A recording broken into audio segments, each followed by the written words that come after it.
Bonjour à tous, c'est Tom Tech and News FR. Alors aujourd'hui, je vais vous dire mon grand retour d'utilisation de mon smartphone que j'utilise depuis au moins près de 4 ans d'autonomie dessus. Qu'il s'agisse du Realme X2 Pro. Donc, euh, vous vous en doutez. C'est un smartphone qui est commercialisé en 2019 sous le nom du Realme X2 Pro. C'est-à-dire le smartphone qui veut vraiment, qui a une énorme concurrence pour du milieu de gamme et qui embarque des performances haut de gamme à l'intérieur, pour un prix qui est en dessous des 500 euros. C'est plutôt bien cette fourchette de prix. Et du coup, bah là, pour que je vous montre le smartphone, là du coup, je me filme avec mon Surface Book 2, c'est-à-dire avec la caméra avant de 5 mégapixels du Surface Book 2, c'est-à-dire le PC tablette, c'est-à-dire l'écran qui se détache. De toute façon, je vais peut-être vous faire un grand retour d'utilisation également là-dessus, même si je vous ai pas fait de retour d'utilisation dessus. Après mon test complet l'autre fois. Bref, donc passons au vif du sujet. Je vais vous dire en bref mon retour d'utilisation du Realme X2 Pro. Je vais vous dire déjà toute la fiche technique. Ce matin, j'avais refait le test en tout pour voir les performances et le score, il a largement augmenté depuis que je l'ai reçu. Je vais vous expliquer pourquoi il a aussi augmenté. Regardez déjà. Donc, euh, Regardez, vous avez vu, là, il y a un score de 522 864 points. Ça, c'est plutôt un très bon score, je trouve. Je suis très très satisfait. Le score il a augmenté. C'est juste parce qu'en fait que ça prouve que j'optimise plus que je pousse vraiment ces performances au bout. Et ensuite, ils disent que l'état de santé de la batterie est encore bonne par rapport à sa sortie. Ça c'est un excellent point. Si vous voulez voir le score et du coup, bah, je vous laisse le score ici. Je trouve que c'est un très bon score avec son Snapdragon 855+. Mais rappelons-nous, le meilleur score qui est en ce moment, c'est dans les iPhones, puisque les nouveaux iPhone 15 Pro, 15 Pro Max, etc., ils font dans les 1 500 000 points. Donc c'est plutôt bien. Et aussi, il y a les Motorola, puis il y a les Xiaomi, etc., ils font dans les 1 300 000 points. C'est plutôt bien. Et ensuite, donc, euh, on va parler de mon retour d'utilisation en termes d'autonomie. Pour mes utilisations, comme je vous l'ai dit l'autre fois, après mon retour d'utilisation, après 1 an et demi. Je tenais en moyenne entre 4 et 7 heures écran allumé. Je trouve que c'est plutôt une bonne batterie puisque il y a deux batteries à l'intérieur. Donc il y a une batterie de 1950 mAh et une autre batterie de 1950 mAh, ce qui donne un accumulateur total de 3900 mAh en total. Avec mon utilisation perso, je tiens environ, je dirais, entre 4 et 7 heures écran allumé, avec le 90 Hz. Mais par contre, si vous baissez à 60 Hz, vous pouvez au moins obtenir jusqu'à environ 7 à 9 heures écran allumé. Là, c'est plutôt bien. Mais moi, ce qui m'intéresse le plus, c'est plutôt le 90 Hz, puisque vous voyez en fait que c'est le défilement des applications qui s'élèvent jusqu'à 90 images par seconde dès que vous baissez l'écran comme ça. Je vais vous remontrer la fluidité avec l'écran 90 Hz. C'est que vous voyez, regardez. Vous avez vu? C'est ça ce qui est franchement touchant. C'est ultra fluide. C'est plutôt bien. Et ensuite, pour la batterie, c'est plutôt bien. Et ensuite pour la vitesse de charge. Si vous avez encore le chargeur de dispo avec votre Realme X2 Pro, eh ben vous pouvez obtenir jusqu'à environ 30 minutes avec beaucoup de cycles de charge. Mais moi, je voulais vous annoncer que mon chargeur, malheureusement, il s'est grillé. Il s'est pété, j'ai commandé un nouveau câble USB-C et je me contente d'une charge qui est environ dans les 20 watts à 30 watts. Ce qui le charge environ entre 1 heure et 1 h 30. De toute façon, moi j'accepte, et même il peut se recharger jusqu'à 45 minutes si jamais j'ai entre 20 et 30%. Moi j'ai commandé un câble USB-C basique de puissance VOOC, etc. Moi il charge en même pas entre 45 et 1 h 15. Ça c'est plutôt bien. Comme souvent ça permet de ne pas péter la batterie. Et ensuite, il y a une performance d'autonomie que je vous recommande, c'est que dès que vous avez 80% la nuit, justement, il y a une charge optimisée qui le charge en tout jusqu'à 100% le matin avant que vous vous réveillez à une certaine heure et que vous sélectionnez dans le téléphone. Donc ça, c'est plutôt très très bien. Et ensuite, donc maintenant, je vous parlais de sécurité. Si le capteur d'empreinte plus sa reconnaissance faciale fonctionne toujours aussi bien. Donc, je vais vous montrer l'animation. Donc regardez, 3, 2, 1, vous avez vu, c'est tout le temps très fluide. Hein. Même si j'insère un autre doigt que j'ai enregistré, c'est bon. Par contre, si par contre j'ai pas enregistré un autre doigt, regardez, je vais mettre un doigt que je n'ai pas enregistré. Vous avez vu, c'est vraiment sécurisé, donc c'est plutôt bien. Et ensuite pour terminer, je vais vous montrer la reconnaissance faciale. Attends. Donc, ah oui, il faut d'abord que j'insère le code. Donc, je vais vous montrer ça. Regardez. Ah oui. De toute façon, ouais. La reconnaissance faciale. Donc, regardez. Ouais. Il pèle, ça déverrouille. Donc, la reconnaissance faciale 2D, elle fonctionne toujours aussi bien. Donc, ça, c'est vraiment un excellent point sur la sécurité. Donc ensuite, je vais vous dire mon grand retour d'utilisation en termes de photos. Donc pour les photos, c'est toujours aussi polyvalent, c'est plutôt bien. Donc la qualité photo est toujours aussi là. Donc par exemple, je vais prendre une photo de mon studio. Donc par exemple comme ça. Et ensuite, je vais vous montrer le détail. Attendez, je vais reprendre une photo exactement pour que plus détaillé. Donc comme vous voyez, c'est toujours aussi bien. Avec son capteur 64 mégapixels ISOCELL de 64 mégapixels. Ouverture f1.8. Donc ça c'est plutôt bien. Donc là, je suis tout le temps aussi surpris par cette qualité photo. Et ensuite pour terminer, je vous prends une image en selfie. Donc voilà, nickel. Et regardez.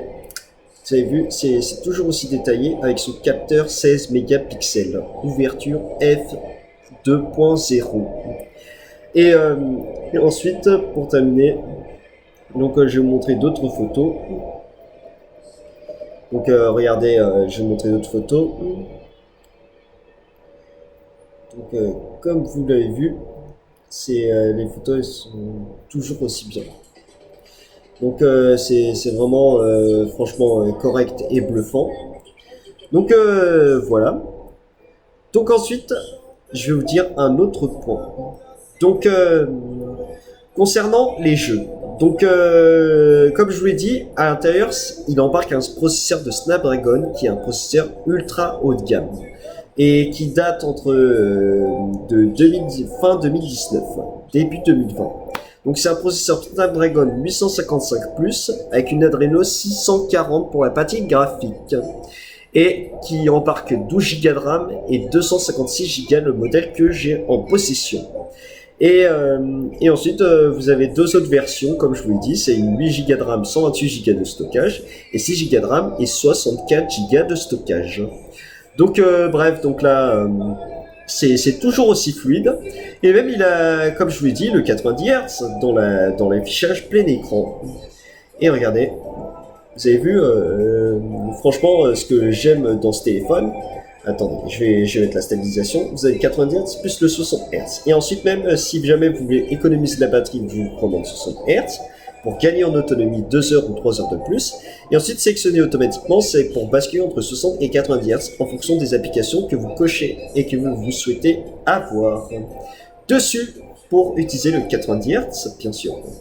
Ensuite, vous avez un mode vidéo HDR lumineux, comme je vous l'ai dit plusieurs fois. Et ensuite, dans les couleurs, vous pouvez mettre vive et doux. Moi, je dis vive, comme souvent, ça permet d'économiser en batterie. Ou sinon même si vous voulez mettre les couleurs au max, ben, je vous recommande doux avec le mode sRGB pour un affichage simplifié des couleurs. Donc voilà. Donc ensuite, je vais pour ceux qui sont intéressés par les benchmarks, je vais vous refaire un test multitouche. Donc attendez, j'arrive. Voilà, nickel. Et comme vous voyez, ça fait 10 touches. Donc ça, c'est un excellent score, franchement. Et ensuite, pour terminer, eh ben, ils disent concernant la batterie, eh ben, elle est plutôt de bonne santé, toujours. Donc c'est plutôt bien. Et ensuite, il y a une application qui permet de bien optimiser le smartphone et qui est sous le nom de gestionnaire d'applications. Et si vous appuyez sur optimiser, ça permet de voir les détails, là où il y a des virus, là où ça ne va pas, etc. Donc ensuite, vous avez les autorisations de la confidentialité, la protection des paiements, la gestion des applications et le diagnostic. Donc voilà.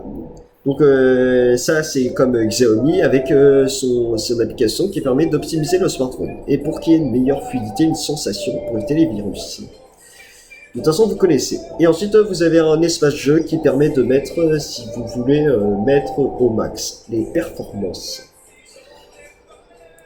Et vous pouvez être en mode joueur pro, en mode équilibré ou en mode économique de la batterie. Donc voilà, c'est ça l'espace jeu.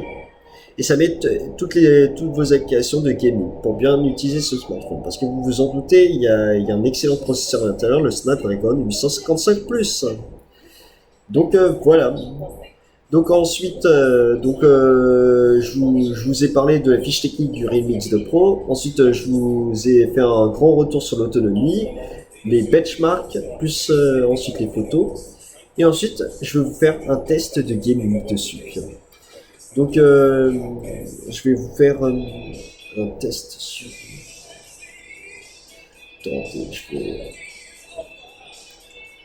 je vais réfléchir à une application que je pourrais vous jouer. Donc par exemple, je vais vous faire un test sur Subway Surfer.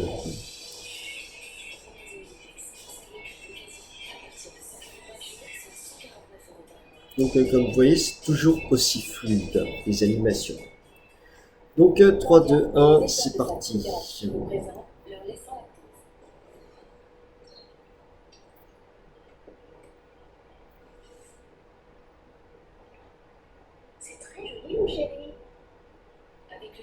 Donc il n'y a aucun lag, aucune latence, vu que j'optimise.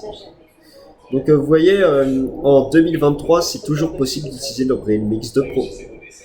Donc voilà, je vous ai fait un petit test de jeu.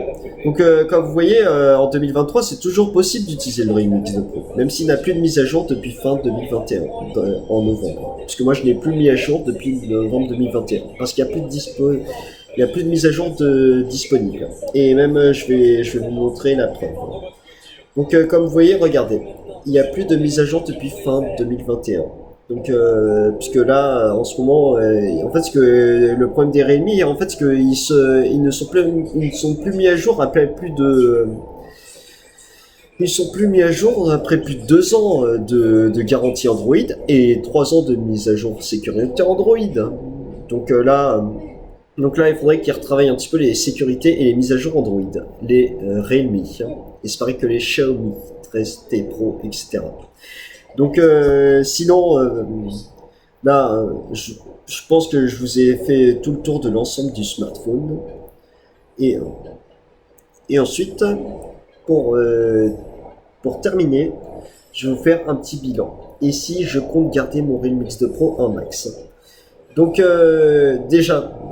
Ah oui, et ensuite, je vais vous dire la performance du Bluetooth si elle est tout le temps au niveau. Donc déjà, à l'intérieur, vous avez un Bluetooth 5.0 et la connexion, elle se fait ultra rapidement. Donc là, c'est tout au niveau. Et ensuite, le Wi-Fi, c'est du Wi-Fi 6. Et ensuite, concernant la vitesse de connexion 4G, etc., c'est tout le temps puissant. Et il n'y a rien à dire. Jusqu'en 4G+, LTE. Mais par contre, pas de 5G, comme je vous l'ai mentionné dans mon test. Donc, sinon, je pense que ce sera tout pour mon retour d'utilisation sur Realme X2 Pro. Donc, voilà. Voilà. Donc j'espère que ce retour d'utilisation après près de 4 ans d'autonomie dessus vous a plu. Donc si c'est le cas, n'hésitez pas à vous abonner, liker, partager, commenter. et active la petite clochette des notifications dès qu'une vidéo sort sur ma chaîne. Donc si vous comptez regarder d'autres vidéos sur ma chaîne, ben, n'hésitez pas, il y en a plein dans ma chaîne, puisque ma dernière vidéo c'était sur le débrief du PSG contre l'OM, c'était un classico. Donc là c'est bon. Donc je vous souhaite à tous une excellente journée ou une bonne fin de journée ou un bon week-end à l'heure à laquelle vous la visionnez, et à très bientôt. Salut!